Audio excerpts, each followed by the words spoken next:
गणेशोत्सव नवरात्रोत्सवात दांडिया खेळून देशाचं वाटोळं, संभाजी भिडेंचं पुन्हा वादग्रस्त वक्तव्य, संविधानाच्या स्वातंत्र्यात जगणाऱ्या निर्लज्ज लोकांचा आपला देश असल्याचंही वक्तव्य.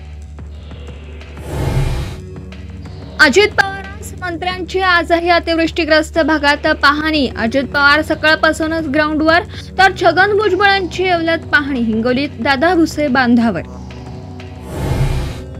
मदतीसाठी पंचांग पाहणार का? धाराशिव दौऱ्यावेळी उद्धव ठाकरेंचा सरकारला सवाल. लातूरमध्ये देशमुख बंधूंसोबत पाहणी दौरा. राज्यातील सर्व शिक्षक एका दिवसाचा वेतन पूरग्रस्तांना देणार. शिक्षण मंत्री दादा भुसे यांची माहिती. मराठवाड्यातील पूरग्रस्तांना दिलासा देण्याचा प्रयत्न. अकोल्यात मंडळ अधिकाऱ्याच्या हेकेखोरपणामुळे तब्बल 50 शेतकऱ्यांची जमीन पाण्याखाली. महसूल मंत्री चंद्रशेखर बावनकुळेंकडून कारवाईचं आश्वासन. राज्यसेवेची 28 सप्टेंबरची परीक्षा पुढे ढकलण्याची मागणी. भाजप आणि काँग्रेस विद्यार्थी संघटना आक्रमक. पूर परिस्थितीमुळे परीक्षा देणं शक्य नसल्याचा दावा.